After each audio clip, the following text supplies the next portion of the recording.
Kisah Isra Mi'raj. Isra Mi'raj terjadi pada periode akhir kenabian di Makkah sebelum Rasulullah hijrah ke Madinah. Isra Mi'raj terjadi pada tahun pertama sebelum hijrah, yaitu antara tahun 620 sampai 621 Masehi.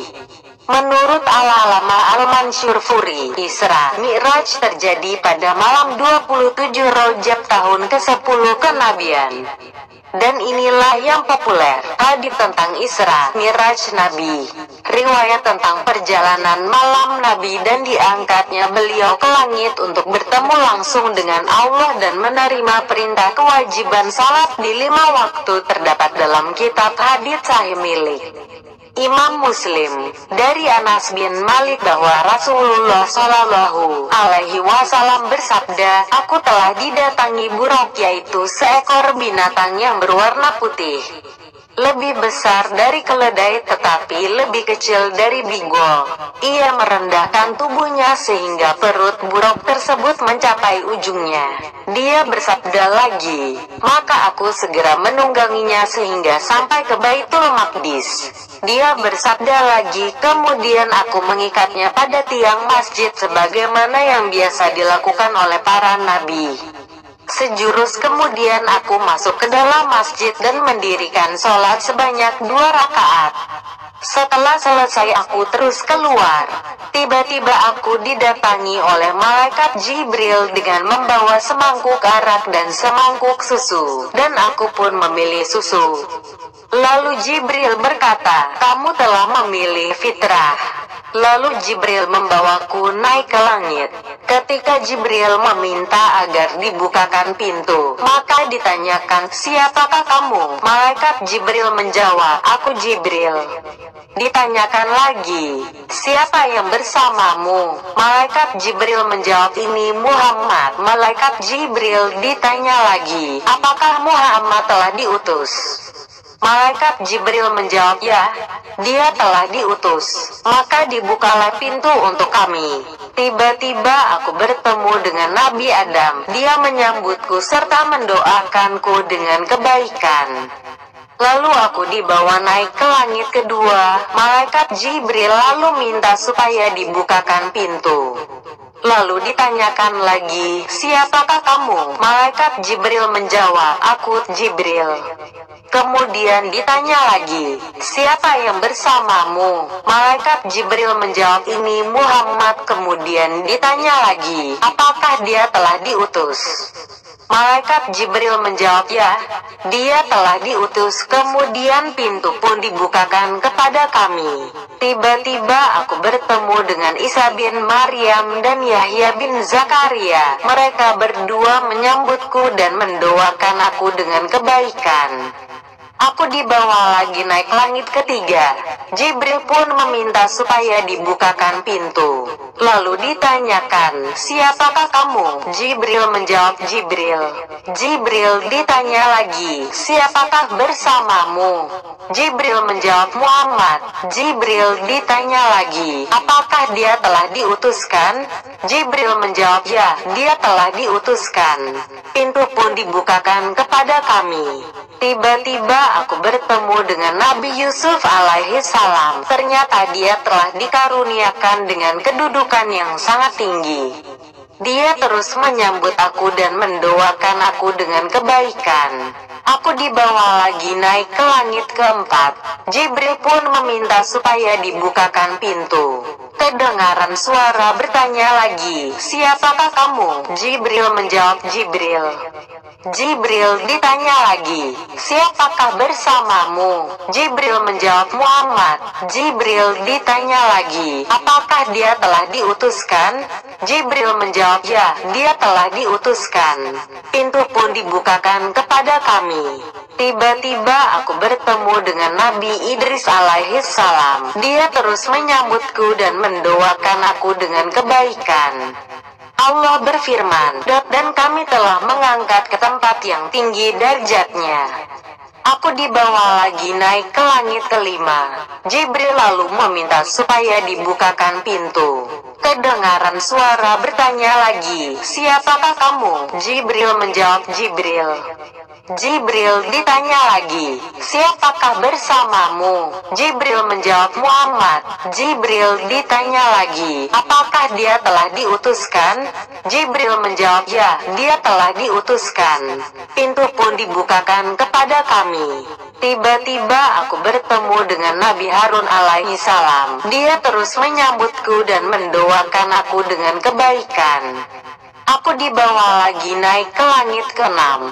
Jibril lalu meminta supaya dibukakan pintu. Kedengaran suara bertanya lagi, "Siapakah kamu?" Jibril menjawab, "Jibril."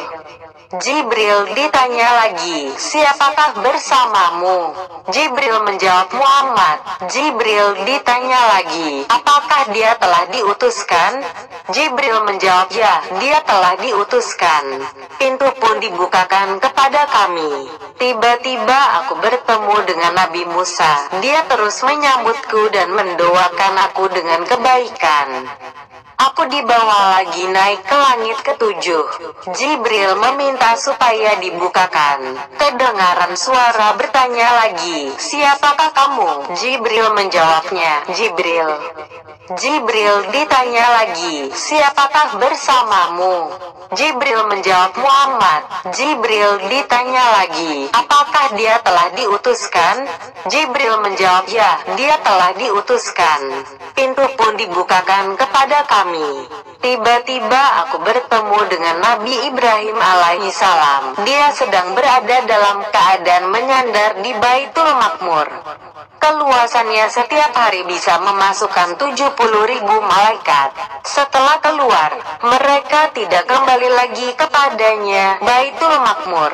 Kemudian aku dibawa ke Sidratul Muntaha. Daun-daunnya besar seperti telinga gajah dan ternyata buahnya sebesar tempayan. Dia bersabda, ketika dia menaikinya dengan perintah Allah, maka Sidrah Muntaha berubah. Tidak seorang pun dari makhluk Allah yang mampu menggambarkan keindahannya karena indahnya. Lalu Allah memberikan wahyu kepada dia dengan mewajibkan salat 50 waktu sehari semalam. Lalu aku turun dan bertemu Nabi Musa alaihi salam. Dia bertanya, "Apakah yang telah difardukan oleh Tuhanmu kepada umatmu?" Dia bersabda, "Salat 50 waktu." Nabi Musa berkata, "Kembalilah kepada Tuhanmu. Mintalah keringanan karena umatmu tidak akan mampu melaksanakannya. Aku pernah mencoba Bani Israel dan menguji mereka." Dia bersabda, "Aku kembali kepada Tuhan seraya berkata, 'Wahai Tuhanku, berilah keringanan kepada umatku.'" Lalu Allah subhanahu wa ta'ala mengurangkan 5 waktu sholat dari dia. Lalu aku kembali kepada Nabi Musa dan berkata, "Allah telah mengurangkan 5 waktu salat dariku." Nabi Musa berkata, "Umatmu tidak akan mampu melaksanakannya. Kembalilah kepada Tuhanmu, mintalah keringanan lagi." Dia bersabda, "Aku masih saja bolak-balik antara menghadap Allah dan ketika kembali bertemu Nabi Musa, sehingga Allah berfirman, 'Wahai Muhammad, sesungguhnya aku fardukan 5 waktu sehari semalam. Setiap salat fardu dilipat gandakan dengan 10 kali lipat. Maka itulah 50 salat fardu. Begitu juga barang siapa yang berniat untuk melakukan kebaikan tetapi tidak melakukannya, niscaya akan dicatat baginya satu kebaikan. Jika dia melaksanakannya, maka dicatat 10 kebaikan baginya. Sebaliknya barang siapa yang berniat ingin melakukan kejahatan, tetapi tidak melakukannya, niscaya tidak dicatat baginya sesuatu pun. Lalu jika dia mengerjakannya, maka dicatat sebagai satu kejahatan baginya. Aku turun hingga sampai kepada Nabi Musa, lalu aku memberitahu kepadanya, Dia masih saja berkata, "Kembalilah kepada Tuhanmu, mintalah keringanan." Aku menjawab, "Aku terlalu banyak berulang-ulang kembali kepada Tuhanku, sehingga menyebabkanku malu kepadanya." Sahih Muslim. Perbedaan Isra dan Mi'raj. Seringkali masyarakat menggabungkan Isra Mi'raj menjadi satu peristiwa yang sama. Padahal sebenarnya Isra dan Mi'raj merupakan dua peristiwa yang berbeda. Dalam Isra, Nabi Muhammad Shallallahu Alaihi Wasallam menunaikan salat 5 waktu. Bagi umat Islam, peristiwa tersebut merupakan peristiwa yang berharga karena ketika inilah sholat 5 waktu diwajibkan, dan tidak ada nabi lain yang mendapat perjalanan sampai ke Sidratul Muntaha. Pendapat lain, kisah perjalanan Isra Miraj Nabi Muhammad SAW. Isra Miraj Nabi Muhammad SAW seringkali di kalangan masyarakat kita dalam mendefinisikan Isra dan Miraj. Mereka menggabungkan Isra Mi'raj menjadi satu peristiwa yang sama. Padahal sebenarnya Isra dan Mi'raj merupakan dua peristiwa yang berbeda. Dan untuk meluruskan hal tersebut, pada kesempatan ini saya bermaksud mengupas tuntas pengertian Isra dan Mi'raj, sejarah Isra Mi'raj Nabi Muhammad SAW, serta hikmah dari perjalanan Isra Mi'raj Nabi besar Muhammad SAW. Definisi Isra dan Mi'raj. Isra Mi'raj adalah dua bagian dari perjalanan yang dilakukan oleh Nabi Muhammad Shallallahu Alaihi Wasallam dalam waktu 1 malam saja. Kejadian ini merupakan salah satu peristiwa penting bagi umat Islam, karena pada peristiwa ini Nabi Muhammad Shallallahu Alaihi Wasallam mendapat perintah untuk menunaikan salat 5 waktu sehari semalam. Isra Mi'raj terjadi pada periode akhir kenabian di Makkah sebelum Rasulullah Shallallahu Alaihi Wasallam hijrah ke Madinah. Menurut Al-Maududi dan mayoritas ulama, Isra Mi'raj terjadi pada tahun pertama sebelum hijrah, yaitu antara tahun 620 sampai 621 Menurut Al-Alamah Al-Mansur Furi, Isra Mi'raj terjadi pada malam 27 Raya tahun ke-10 kenabian. Dan inilah yang populer. Namun demikian, Syekh Safiur Rahman Al-Mubarak Furi menolak pendapat tersebut dengan alasan karena Khadijah radhiyallahu anha meninggal pada bulan Ramadan tahun ke-10 kenabian, yaitu 2 bulan setelah bulan Rajab. Dan saat itu belum ada kewajiban sholat 5 waktu. Al-Mubarak Furi menyebutkan 6 pendapat tentang waktu kejadian Isra Mi'raj, tetapi tidak ada satupun yang pasti. Dengan demikian, tidak diketahui secara persis kapan tanggal terjadinya Isra Mi'raj. Peristiwa Isra Mi'raj terbagi dalam 2 peristiwa yang berbeda.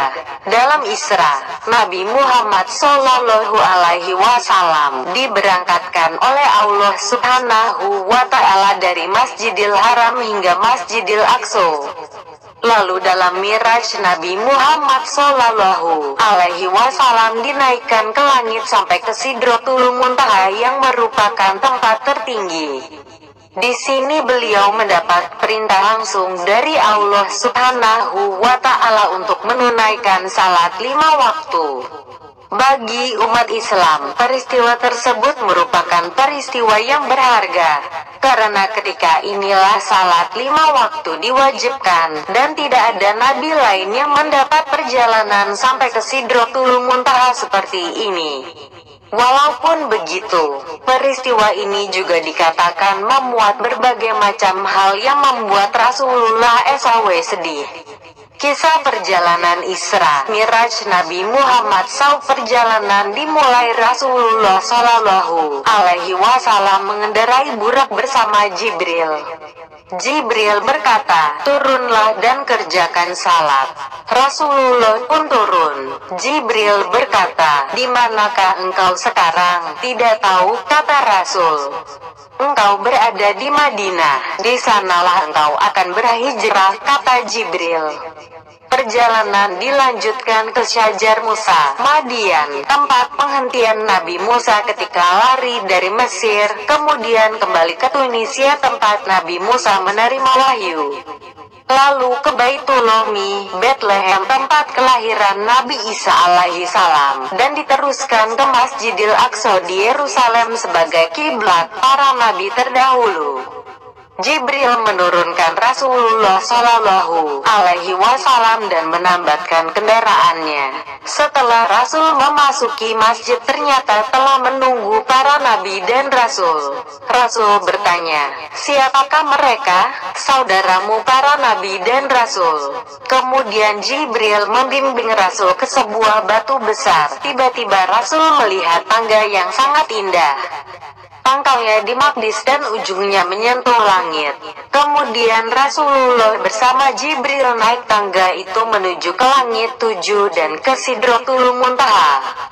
Dan sesungguhnya Nabi Muhammad Shallallahu Alaihi Wasallam telah melihat Jibril itu dalam rupanya yang asli pada waktu yang lain, yaitu di Sidratul Muntaha.